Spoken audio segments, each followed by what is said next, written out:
saya akan menjelaskan tentang teks eksplanasi. Teks eksplanasi yaitu teks artinya tulisan panjang dan eksplanasi artinya menjelaskan. Pengertian menurut para ahli, menurut Restuti, teks eksplanasi yaitu teks yang menjelaskan mengenai fenomena atau proses alam maupun sosial.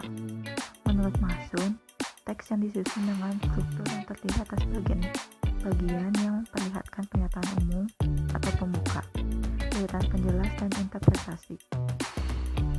Tujuan utama teks eksplanasi yang pertama, untuk memaparkan proses dan sebab terjadinya suatu fenomena. Yang kedua, untuk memberikan informasi yang jelas kepada pembaca agar bisa memahami mengenai suatu fenomena yang sedang terjadi. Fungsi teks eksplanasi yaitu menjelaskan suatu sebab akibat dan peristiwa berdasarkan bidang keilmuan yang mengacu pada fakta, realita, dan teori. Struktur teks eksplanasi. Yang pertama ada pernyataan umum. Berisikan pernyataan umum mengenai atau tentang topik yang akan dijelaskan pada proses-proses terjadinya keberadaan.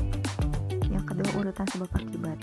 Berisi penjelasan mengenai proses terjadinya fenomena yang disajikan secara urut atau bertahap dari yang paling awal sampai akhir. Yang ketiga ada interpretasi. Berisi kesimpulan dari topik yang telah dijelaskan. Yang terakhir ada kesimpulan, tanggapan penulis menyikapi fenomena. Karakteristik yang pertama ada ilmiah, berupa fakta, realita, teori, dan penelitian. Yang kedua logis, bersifat logis dan teoritis. Yang ketiga objektif, argumen yang bersifat objektif yang didukung teori yang relevan. Yang ketiga bukan teks persuasif, artinya tidak bertujuan mempengaruhi. Yang terakhir bukan teks prosedur, artinya teks eksplanasi menjelaskan proses yang alami, tidak disadari, dan jangka waktu yang panjang. Kaidah kebahasaan teks eksplanasi. Yang pertama ada kopula. Kata ini digunakan untuk menjelaskan definisi kata, istilah, atau konsep yang berkaitan dengan suatu fenomena.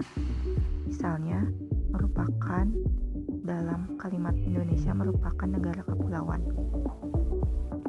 Yang kedua ada kata kerja aktif. Kata ini kerap digunakan pada bagian deretan penjelas sebab bertujuan menjelaskan sebab dan proses, sehingga subjek kata fenomena berperan sebagai tujuan dari suatu perbuatan atau peristiwa tertentu.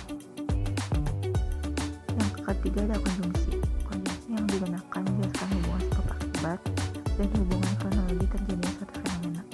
Misalnya, jika, bila, sehingga, sebelum, pertama, dan kemudian.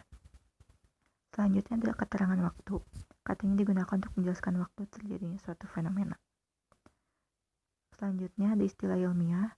Istilah ilmiah yang sesuai konteks kerap digunakan untuk memperjelas definisi, hubungan, sebab akibat, ataupun kronologi terjadinya suatu fenomena. Yang terakhir ada kata ganti benda. Subjek yang dijelaskan menggunakan kata ganti benda atau non-personal. Seperti itu, ini, dan tersebut. Teks eksplanasi juga hanya fokus pada hal umum, seperti gempa bumi, banjir, hujan, dan udara. Sekian penjelasan teks eksplanasi dari saya. Terima kasih.